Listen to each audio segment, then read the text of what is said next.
Hello student, Dewangan GK में आप सभी का स्वागत है। दोस्तों, हम गणित की क्लास को कंटिन्यू करते हुए आज हम आपके सामने छत्तीसगढ़ की क्लास भी शुरुआत करने जा रहे हैं। दोस्तों, छत्तीसगढ़ की क्लास शुरुआत करने से पहले मैं आपको बता दूं, क्योंकि छत्तीसगढ़ जो होता है पीएससी का जो प्रीलिम्स में 50% वेटेज रहता है छत्तीसगढ़ से, तो मेरे मन में विचार आया कि क्यों ना छत्तीसगढ़ का भी क्लास हम एक क्लास शुरू करें। ठीक है, गणित की भी क्लास कंटिन्यू मिलेगी आपको, छत्तीसगढ़ की भी क्लास को हम क्या करेंगे, कंटिन्यू करेंगे, क्योंकि छत्तीसगढ़ का हर एग्ज़ाम में आपको दिखाई देगा प्रश्न जो है लगभग 15 क्वेश्चन व्यापम में रहते हैं और पीएससी में लगभग 50% वेटेज जो है छत्तीसगढ़ से रहता है, मतलब 50 क्वेश्चन छत्तीसगढ़ से आने हैं 100 क्वेश्चन में।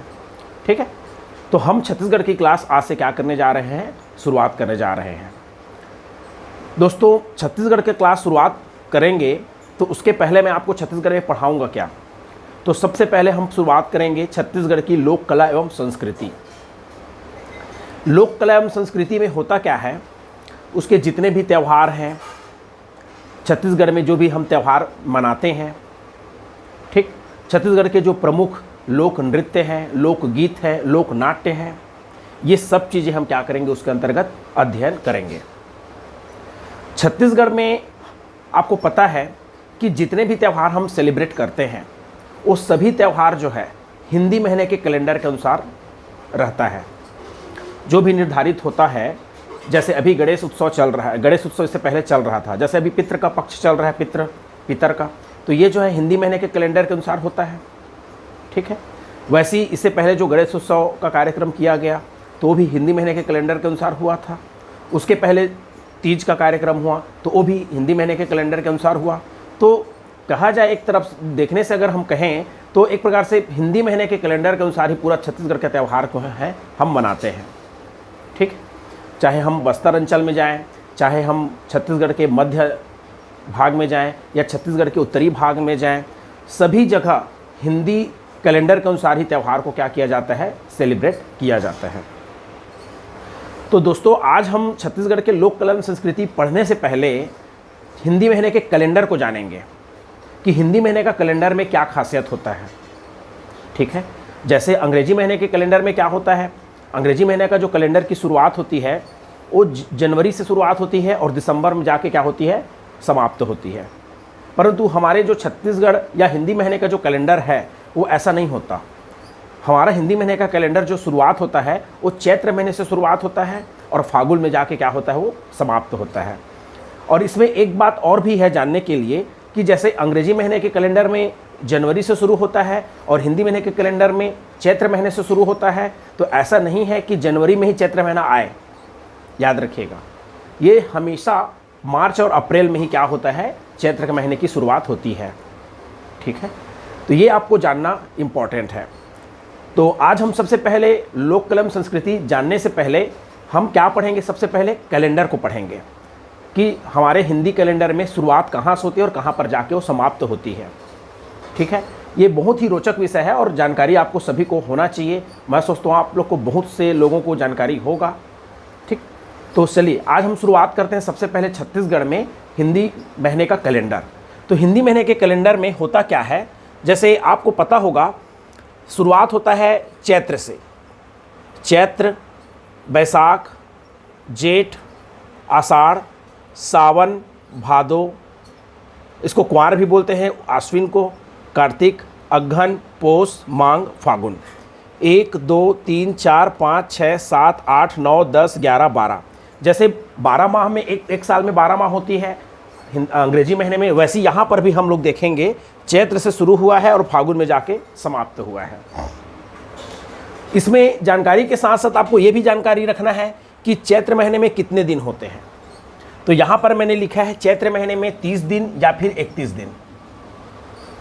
और कहाँ से शुरू होता है, या तो मार्च से शुरू होता है और अप्रैल से शुरू होता है। ठीक है, वैसे ही बैसाख जो शुरू होता है वो 31 दिन का रहता है और प्रारंभ जो होता है वो कहाँ से शुरू होता है, अप्रैल और मई से। ठीक, जेठ जो शुरू होता है, जेठ जो होता है उसकी प्रारंभ तिथि कितनी है, मई और जून, मतलब यहाँ पर इसके दिन कितने हैं, 31 है। इसी प्रकार आषाढ़ में अगर हम देखें तो आषाढ़ में भी कितने दिन का रहता है? आषाढ़ 31 दिन का। अब यहां पर आपको थोड़ा सा जानकारी ये दिखाई दे रहा होगा कि मार्च और अप्रैल में ऐसा क्यों होता है। दरअसल हमारा जो हिंदी महीना होता है ना, वो हिंदी महीने की खासियत ये होती है कि 15 दिन तक, शुरुआत का जो 15 दिन रहता है कोई भी महीने का, शुरुआत का 15 दिन वो जो है कृष्ण पक्ष से शुरू होता है। कृष्ण पक्ष की प्रथमा, कृष्ण पक्ष की द्वितीया, कृष्ण पक्ष की तृतीया से लेकर पूरा 15 दिन तक। उसके बाद फिर जो अंतिम जो 15 दिन होता है, तो अंतिम 15 दिन जो होता है वो शुक्ल पक्ष होता है। ठीक है, शुक्ल पक्ष की प्रथमा, शुक्ल पक्ष की द्वितीया से लेकर उसके पूर्णिमा तक। आई बात समझ में? तो इसीलिए यहाँ पर जून और जुलाई के महीने में आपको शुक्ल पक्ष, कृष्ण पक्ष, शुक्ल पक्ष, कृष्ण पक्ष, ये जो मार्च से लेके आपका जो मतलब फरवरी मार्च अंतिम जो गया है, मार्च अप्रैल से शुरू होके फरवरी मार्च अंतिम जो आपको दिखाई दे रहा है, तो ये इसी के वजह से होता है। अब यहाँ पर कभी कभार क्या होता है, हम जनरली तौर पे देखते हैं कि किसी दिन हम क्या करते हैं, 2 दिन पड़ता है। तो यहाँ पर मैं 30 और 31 दोनों लिया हूँ। मतलब कोई भी एक दिन, जैसे कोई भी एक त्यौहार हो है, तो हम क्या करते हैं कि त्यौहार जो है किसी मोहल्ले में 2 दिन मनाते हैं त्यौहार को। मान लीजिए आज हमने अपने मोहल्ले में मनाया, तो हो सकता है दूसरे मोहल्ले में किसी और दूसरे उस त्यौहार को दूसरा दिन मनाते हैं। जैसे अभी पितर का शुरुआत हुआ था, तो ये सुनाई दिया था कि आज मान लीजिए संडे को शुरुआत, किसी लोग संडे को शुरुआत किए और कई लोग के घर में शनिवार को भी शुरुआत किए। ठीक, तो इसीलिए यहाँ पर 30 और 31 का क्या लिया गया है, आपको जो है निर्धारित किया गया है। ठीक है, आई बात समझ में? तो यहाँ पर अगर हम देखें तो चैत्र से शुरू होगा और ये फागुन तक जाएगा, और मार्च अप्रैल में क्या रहता है, मार्च अप्रैल से शुरू होता है, मतलब मार्च अप्रैल से शुरू होके आपका जनवरी फरवरी मार्च में क्या होता है, फागुन का महीना समाप्त होता है। चैत्र का महीना जो है शुरुआत कहाँ होगा, मार्च अप्रैल से, और फागुन का जो महीना समाप्त कहाँ पर होगा, पूरा एक साल जो है हिंदी महीने के कैलेंडर के अनुसार फरवरी मार्च में। आई बात समझ में?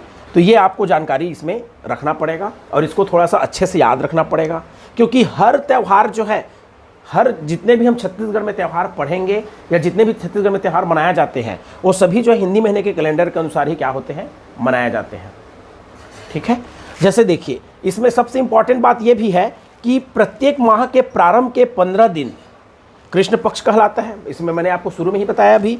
और कृष्ण पक्ष के 15वें दिन जो होता है, लास्ट जो 15वां दिन, वो क्या रहती है, अमावस्या होती है। ठीक है, जैसे हम लोग जनरली तौर पे बोलचाल की भाषा में हम लोग सुनाई देता है, जो काफ़ी बुजुर्ग लोग रहते हैं जिनको छत्तीसगढ़ी भाषा का बढ़िया ज्ञान रहता है, तो लोग बोलते हैं ना, अभी क्या चल रहा है, अंजोरी पाक चल रहा है, अंधियारी पाक चल रहा है। तो ये वही बातें करते हैं।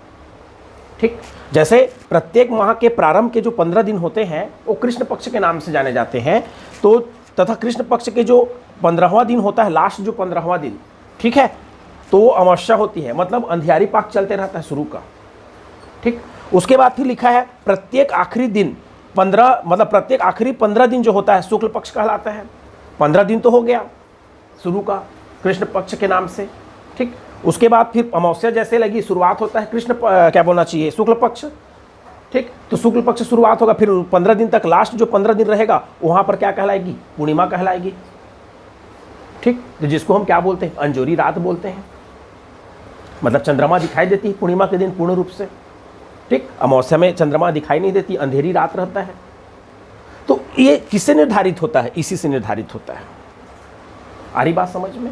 और जनरली तौर पे होता क्या है, चंद्रमा की कला के वजह से ही हमको ऐसा अंजोरी और अंधियारी पाक बोला जाता है छत्तीसगढ़ी भाषा में। हमको पता है कि पृथ्वी जो है सूर्य के चारों ओर क्या कर रही है, घूम रही है, और चूंकि चंद्रमा जो है पृथ्वी का क्या है, उपग्रह है, तो जब घूमते रहती है तो कहीं ना कहीं क्या होता है, चंद्रमा जो है सामने नहीं आके पीछे हो जाता है, तो 15 दिन तक वो क्या रहेगा, अंधियारी रहता है। उसके बाद फिर जैसे ही सूर्य की प्रकाश जब चंद्रमा पे पड़ती है तो थोड़ा थोड़ा करके उसका जो कला होती है, आकृति बढ़ते जाती है, और लास्ट में 15 दिन जब होता है कंप्लीट, तो पूर्णिमा के दिन पूरी रूप से चंद्रमा क्या होती है, दिखाई देती है। तो ये साइंस के हिसाब से हम जाएं तो सूर्य की जो रोशनी है पूरे तरीके से चंद्रमा पे पड़ती है। ठीक, इसलिए क्या होती है, पूर्णिमा होती है। आ रही बात समझ में? तो ये आप जानकारी आपको क्या करना पड़ेगा, पूरा रखना पड़ेगा। जितने भी त्यौहार हम मनाएंगे या जितने भी लोक कला संस्कृति के अंतर्गत जो भी त्यौहार हम पढ़ेंगे, वो सभी इसी के आधार पे क्या होगा, वो निर्धारित होगा। तो मैं सोचता हूँ कि ये एक बार अगर पढ़ते हैं तो याद हो जाएगा। ठीक, बस ये ध्यान में रखिए, चैत्र महीने का जो शुरुआत होता है मार्च अप्रैल से होता है, जनवरी से नहीं होता या फरवरी से नहीं होता। ठीक है, तो चैत, बैसाख, जेठ, आषाढ़, सावन, भादो, इसको आश्विन बोलते हैं कुंवार को, कार्तिक, अगहन, पोष, मांग, फागुन। ठीक, चैत का जो महीना रहेगा 30 या 31 का भी हो सकता है, बैसाख का 31 का होता है, जेठ का 31 का होता है, आषाढ़ का 31 का होता है, सावन का 31 का होता है, भादो का 31 का होता है, आश्विन या कुंवार का 30 का होता है, और कार्तिक का 30 का, अगहन का 30 का, पौष का 30 का, माघ का 30 का, और फागुन का भी क्या रहेगा 30 का। और ये जो है क्रम जो है मार्च अप्रैल से शुरू होगा चैत का महीना, और लास्ट में फरवरी मार्च में क्या होगा, समाप्त होगा। आप कैलेंडर उठा के देख सकते हैं हिंदी महीने का। ठीक है, तो ये आपको जानकारी आपको याद रखना पड़ेगा। ठीक, अब हम क्या करेंगे, हम महीने के अनुसार हम क्या करेंगे, त्यौहार को हम पढ़ेंगे। कैसे महीने के अनुसार, हमको पता है कि हमारे छत्तीसगढ़ में, हम छत्तीसगढ़ का पोर्शन उठाए हैं, तो छत्तीसगढ़ जब भी हम पढ़ें और त्यौहार को पढ़ें तो महीने के अनुसार हम पढ़ेंगे। तो सबसे पहले महीने में कौन सा त्यौहार आता है, तो हम जो है यहाँ पर चैत्र से नहीं पढ़ेंगे, हम जो है सावन से पढ़ेंगे, क्योंकि सावन के महीने से ही हमारे छत्तीसगढ़ में शुरू त्योहारों की श्रृंखला क्या होती है, शुरू होती है। ठीक है, मतलब छत्तीसगढ़ में जो सावन का जो महीना होता है वहां से ही त्यौहार शुरू होता है हमारे छत्तीसगढ़ में। ठीक, और सावन के महीने में याद रखिएगा, सावन के महीने में मुख्य रूप से 3 त्यौहार सबसे ज्यादा छत्तीसगढ़ में प्रचलित है। कौन कौन से 3 त्यौहार, तो पहला है हरेली पर्व, दूसरा है अम्मूस तिहार जो बस्तर अंचल में मनाया जाता है, उसके बाद फिर है तीसरा बस्तर का जो दशहरे की जो शुरुआत होती है वो भी सावन के महीने से ही शुरू होती है। ठीक है, तो छत्तीसगढ़ में हम क्या करेंगे, 3 त्यौहार मुख्य रूप से क्या करेंगे, हम अध्ययन करेंगे। तो सबसे पहले हम देखते हैं सावन के माह में प्रमुख त्यौहार के अंतर्गत हरेली पर्व। दोस्तों आपको सबको पता होगा, हरेली पर्व जो होता है छत्तीसगढ़ के त्योहारों की श्रृंखला में सबसे पहले शुरू होता है। इसीलिए मैंने कहा आपको कि हम चैत्र महीने में त्यौहार को शुरुआत नहीं करेंगे, क्योंकि छत्तीसगढ़ का पहला त्यौहार हरेली को माना जाता है। ठीक, तो छत्तीसगढ़ का पहला त्यौहार हम जब हरेली को माना जाता है तो हम सावन के महीने में, चूंकि हरेली का पर्व आता है तो हम सावन के महीने से शुरुआत करेंगे। सावन भादो से लेके जो भी त्यौहार आएगा, फिर लास्ट में हम चैत बैसाख जेठ आषाढ़ तक में जाएंगे। मतलब हमारा जो त्यौहार होगा वो शुरुआत कहाँ से होगा, सावन के महीने से, क्योंकि छत्तीसगढ़ का पहला त्यौहार तो सावन के महीने में ही आता है। ठीक है, तो सबसे पहले हम देखेंगे हरेली के पर्व को। तो छत्तीसगढ़ में हरेली का पर्व जो है इंपॉर्टेंट है। छत्तीसगढ़ में हरेली का पर्व कैसे मनाते हैं, आपको सबको पता होना चाहिए कि ये जो पर्व है वो सावन माह के अमावस्या के दिन मनाया जाता है। ठीक है, मैंने आपको क्या कहा था, प्रत्येक माह के प्रारंभ के 15 दिन कृष्ण पक्ष कहलाता है, तथा कृष्ण पक्ष का जो 15वां दिन है वही दिन जो है अमावस्या होती है। तो वहीं पर ही सावन माह के अमावस्या के ही दिन ये पर्व क्या किया जाता है, मनाया जाता है। ठीक है, आगे लिखा है यह किसानों का पर्व है, इसे छत्तीसगढ़ का पहला त्यौहार भी कहा जाता है। ठीक, आपको पता होगा इस दिन क्या करते हैं, किसान जो हैं हल वल नहीं चलाते, अपने जो भी हल है या फिर कहना चाहिए उनके जो भी औजार हैं, ठीक है, कुल्हाड़ी हो कि फावड़ा हो या हल हो, इन सभी को क्या करेंगे, उस दिन कृषि औजारों की क्या करेंगे, उस दिन अच्छे से उसकी साफ सफाई धुलाई करके उसको क्या करेंगे, व्यवस्थित रखेंगे, और उस दिन क्या करेंगे, उसकी पूजा अर्चना करते हैं। तो वही चीज़ें देखेंगे हम। इस दिन किसान भाई कुल देवता की क्या करते हैं, पूजा करते हैं, और कृषि औजारों की साफ सफाई के बाद इन औजारों की क्या करते हैं, पूजा करते हैं। ठीक, और मंदिरों में मीठा चीला का क्या लगाया जाता है, भोग लगाया जाता है। ठीक, तो याद रखिएगा हरेली पर्व जो होता है सावन माह के अमावस्या को मनाते हैं, और ये जो होता है किसानों का पर्व है, और साथ ही साथ ये छत्तीसगढ़ का पहला त्यौहार कहा जाता है। इस दिन किसान जो है जो भी कृषि औजार रहते हैं उसकी क्या करेंगे, साफ सफाई करके उसकी पूजा अर्चना करते हैं, मंदिरों में मीठा चीला का भोग लगाया जाता है। ठीक, आगे देखते हैं, इस दिन जादू टोने की भी क्या है, मान्यता है। ठीक, गांव में महिलाएं जो होती हैं वो घर के बाहर दीवारों में चित्रकारी भी करती हैं। गांव की जो महिलाएं रहती हैं अपने घर के बाहर में क्या करेंगी, दीवारों में चित्रकारी करेंगी, और उसी चित्रकारी को ही क्या कहा जाता है, सवनाही कहा जाता है। तो पेपर में मान लीजिए पूछा जाता है कि सवनाही जो है कौन सा त्यौहार से संबंधित है, तो सवनाही जो है हरेली पर्व से संबंधित है। कौन से त्यौहार में किसान जो है कृषि उपकरणों की पूजा करते हैं, तो हरेली पर्व में किसान जो है कृषि उपकरणों की पूजा करते हैं। ठीक, याद रखिएगा। इस दिन गेड़ी नृत्य भी किया जाता है। ठीक है, इस दिन गेड़ी जो है क्या करते हैं, बनाते हैं, और गेड़ी नृत्य भी किया जाता है। तो ये जो है आपका सावन माह की अमावस्या को मनाया जाने वाला छत्तीसगढ़ का पहला त्यौहार कौन सा है, हरेली पर्व। ठीक है, याद रखिएगा। जो है हरेली पर्व के बाद हम क्या देखेंगे, अब दूसरा त्यौहार होता है अम्मूस तिहार। ये अम्मूस तिहार जो होता है वो बस्तर अंचल में सबसे ज़्यादा प्रसिद्ध है। अम्मूस तिहार में होता क्या है, दरअसल ये पशुधन से संबंधित है, मतलब उनके औषधि से। अम्मूस का मतलब ही होता है, हल्बी और भथरी बोली में या उसके परिवेश में क्या बोलते हैं, अमावस्या को ही अम्मूस बोलते हैं। खास करके जो बस्तर के परिवेश में जो रहते हैं, जो हल्बी भाषा या भथरी भाषा का जो या बोली का जो उपयोग करते हैं, अमावस्या को ही क्या बोलते हैं, अम्मूस बोलते हैं। दरअसल ये जो त्यौहार होता है ये अमावस्या को ही मनाया जाता है। सावन माह की अमावस्या को ही क्या किया जाता है, मनाया जाता है। दरअसल बस्तर अंचल में होता क्या है, ये जो है पशुओं को जो मतलब पशु को चराते हैं, जो पशु को चराते हैं उनको क्या बोला जाता है, धोराई कहा जाता है। और ये जो धोराई है उस दिन मतलब क्या करता है, उस दिन सतावरी और रसना दो पौधे हैं, मतलब पौधे के नाम हैं, उन दोनों पौधों की जंगल में जाके क्या करता है, पूजा अर्चना करता है। वहाँ से पूजा अर्चना करने के बाद वहाँ से उसके जड़ को ला के अपने घर में औषधि के रूप देता है। और औषधि बनाने के बाद जिन जिन गांव के मतलब पशुओं को चराता है वहाँ पर जाके क्या करता है, उनके घरों में उस औषधि को शाम होते तक पुड़िया बनाकर देता है। तो ये जो त्यौहार है अम्मूस त्यौहार मुख्य रूप से पशुओं के औषधियों से संबंधित है। ठीक है, ताकि किसी भी तरीके से पशु जो है बीमार ना पड़े, उनको किसी भी प्रकार से कोई भी तरीके से उनको नुकसान ना हो और उनकी मृत्यु जो है बहुत ही कम रूप में हो। ठीक, तो चलिए हम शुरुआत करते हैं यहाँ पर अम्मूस तिहार में। यह तिहार जो है बस्तर अंचल में श्रावण माह को मनाया जाता है, मैंने शुरू में ही कहा आपको। ठीक है, अम्मूस तिहार जो है बस्तर अंचल में सावन माह को क्या किया जाता है, मनाया जाता है, सावन माह के अमावस्या को। ठीक, ये याद रखना है इसमें। उसके बाद फिर है अमावस्या को स्थानीय हल्बी भथरी परिवेश में क्या कहा जाता है, अम्मूस कहा जाता है। मैंने इसको भी बताया आपको, जो अमावस्या को ही क्या कहा जाता है, अम्मूस कहा जाता है। ठीक है, जो हल्बी भाषा हो या भथरी भाषा में इसको अम्मूस कहा जाता है। उसके बाद फिर है इसके अंतर्गत पारंपरिक रूप से पशु चिकित्सा का प्रावधान रहता है, मतलब पशुओं को किसी भी तरीके से रोग ना हो। ठीक है, इसलिए उनके औषधि के रूप में क्या करना, तैयार करना या चिकित्सा के लिए बेहतर सुविधा उपलब्ध कराना ही यहाँ पर अम्मूस त्यौहार का क्या है, उसका मुख्य उद्देश्य है। तो यहाँ पर वही बातें हैं, इसके अंतर्गत पारंपरिक रूप से पशु चिकित्सा का प्रावधान रहता है। पशु के स्वास्थ्य को ठीक बनाए रखने के प्रयास में अम्मूस तिहार के अवसर पर औषधि का प्रयोग की प्रथा चली आ रही है। मतलब यहाँ पर क्या होता है, जैसे जनरली तौर पे हमारे इधर जो क्या करते हैं, पशुओं की चराई कौन करता है, पशुओं की चराई जो है यादव लोग करते हैं।